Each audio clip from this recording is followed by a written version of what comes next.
Olá, eu sou o Fausto Ramos e eu estou aqui para responder alguns comentários.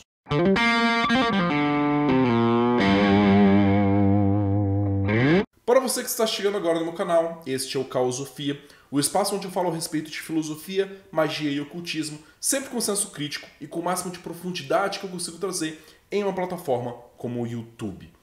Este vídeo faz parte de uma série de vídeos que eu estou recapitulando e trazendo para o meu canal novamente, onde eu respondo comentários das pessoas que deixam algum comentário que eu considero interessante, relevante ou digno de alguma resposta. Pode ser que o seu comentário neste vídeo ou em outro vídeo venha a ser um desses comentários em que eu vou responder, então capricha aí no dedilhado, por favor. Leia agora o comentário do gnóstico anarquista. Isso é algo que eu sempre me questionei, inclusive já indaguei em grupos de magia do caos usando outro heteronômio. Se a pessoa não tem nenhuma base do que seja um servidor, como é o de costume nos grupos, não sabe entrar em gnose,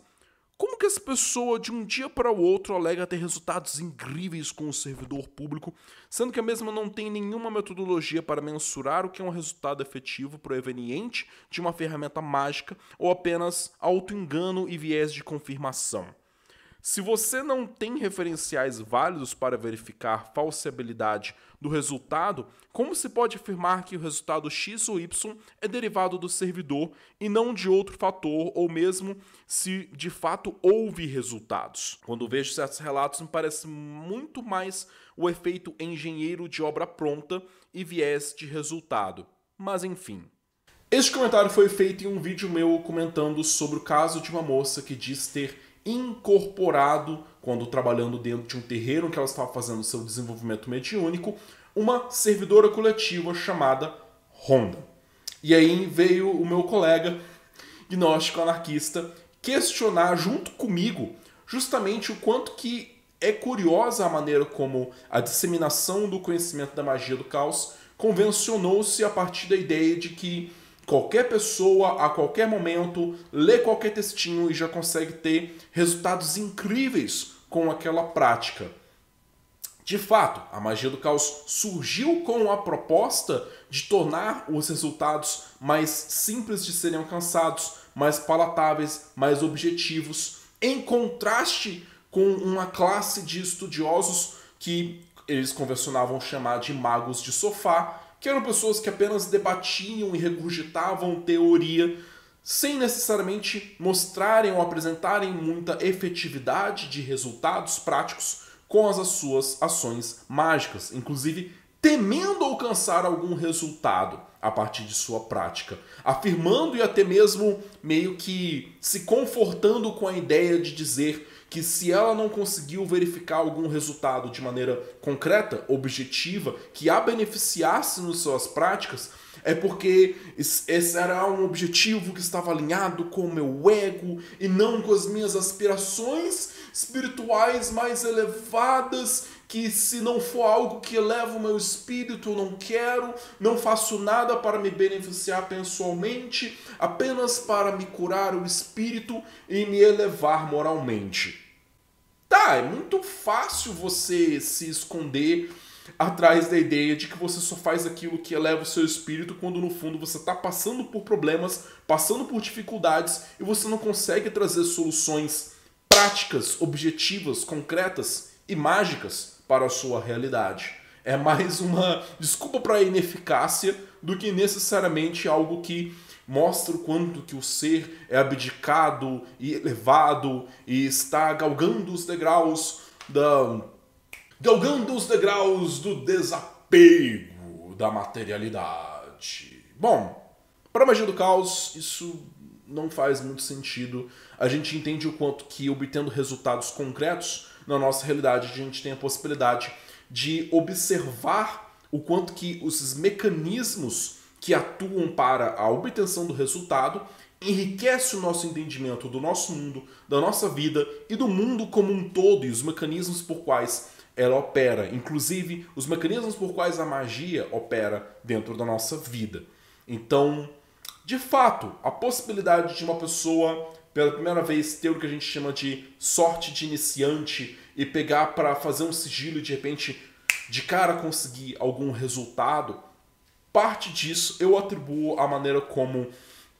É muito mais fácil uma pessoa se permitir ser impressionada por um efeito de um trabalho mágico, quanto menos conhecimento ela tem e quanto menos parâmetros ela tem para poder criticar aquilo que ela está fazendo. E, portanto, o tal da sorte de iniciante é muito comum dentro das operações e do trabalho mágico por conta disso. Quando você não sabe bem por que aquilo está funcionando, ou quando você não tem referencial para criticar a sua própria prática e os seus próprios resultados, qualquer coisa é muita coisa. E se o nosso trabalho mágico consiste, pelo menos no entendimento mais genérico dentro da magia do caos, em impressionar a nossa própria mente, em afetar a nossa própria consciência para produzir esse efeito, para produzir essa modificação na nossa realidade, quanto mais vislumbrado, quanto mais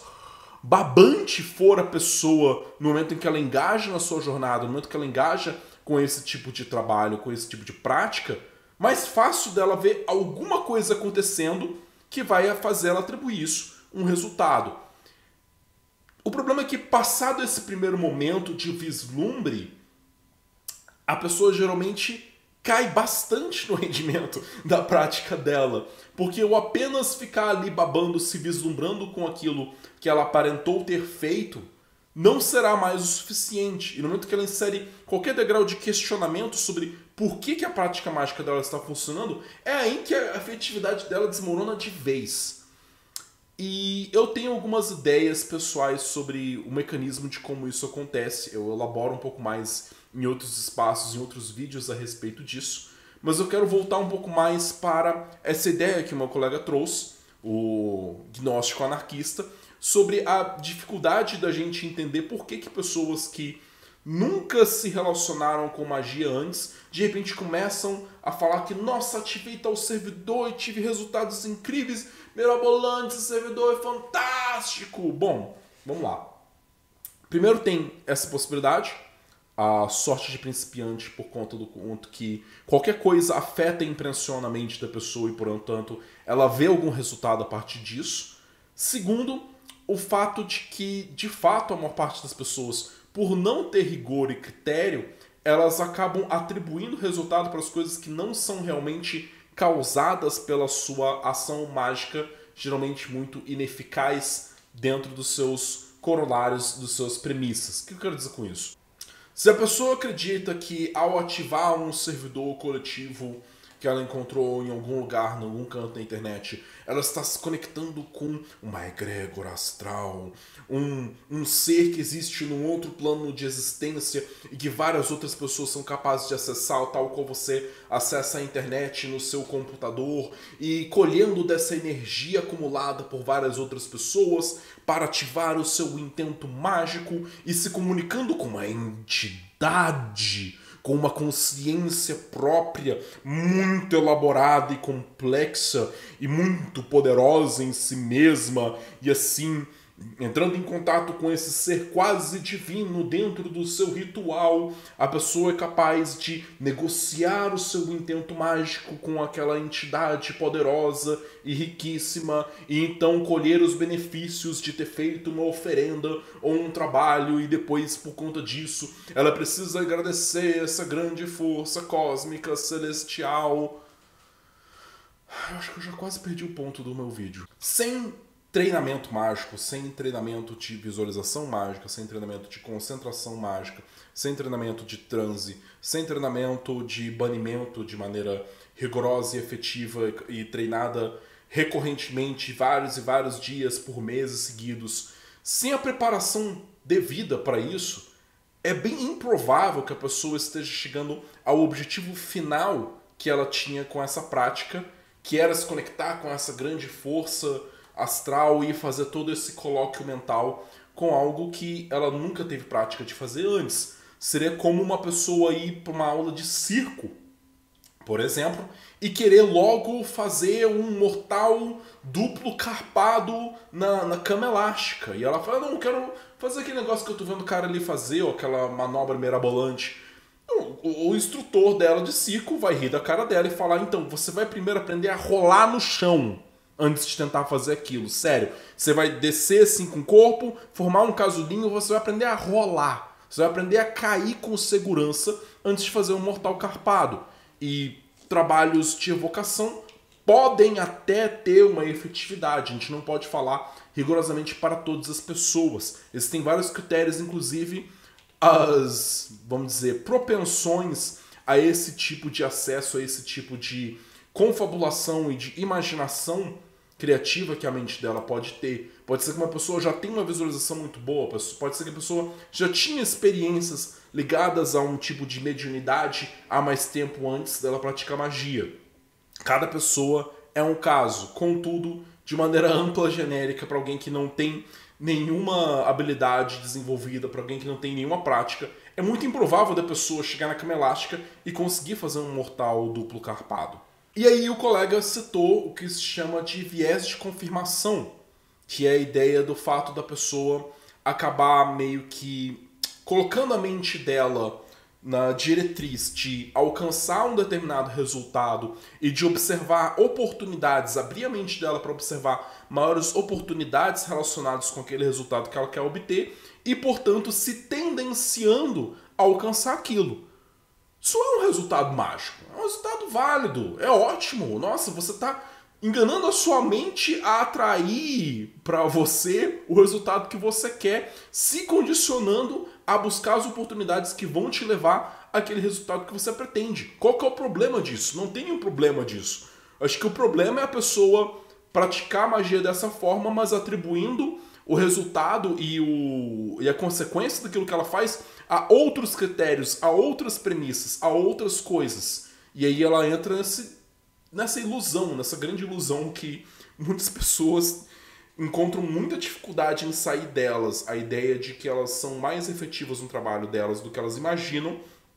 Isso faz elas, de maneira muito pretensiosa, acreditar que estão preparadas para lidar com situações dentro da vida prática mágica que elas não necessariamente estão, e dar um passo além da perna e acabar se estrepando. Basicamente é isso.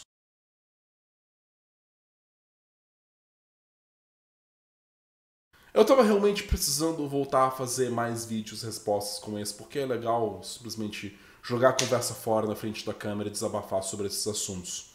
Caso vocês gostariam de aprender a ter mais rigor com o seu trabalho, com a sua prática mágica e até mesmo na aquisição de conhecimento mágico, vocês podem se interessar pelo meu curso de Teoria Mágica de Magia do Caos, Circuito Caótico, disponível em caosofia.com.br. Eu lembro as pessoas de que o YouTube é muito mais um canal midiático do que um canal de instrução. A maioria das pessoas, mesmo aquelas que você vê falando sobre assuntos que você considera profundos, interessantes, ou que lhe instruam alguma coisa em algum grau sobre um assunto que você tem interesse, seja a respeito de psicologia, seja a respeito de filosofia, ou, por exemplo, sobre magia, tenha consciência de que esse conteúdo, na verdade, é um conteúdo de entretenimento. E, portanto, não necessariamente vai ter sempre a rigorosidade ou a profundidade necessária para instruir a respeito de algum assunto. É por isso que a gente se reserva para falar de maneira mais profunda sobre aquilo que a gente quer instruir dentro de qualquer assunto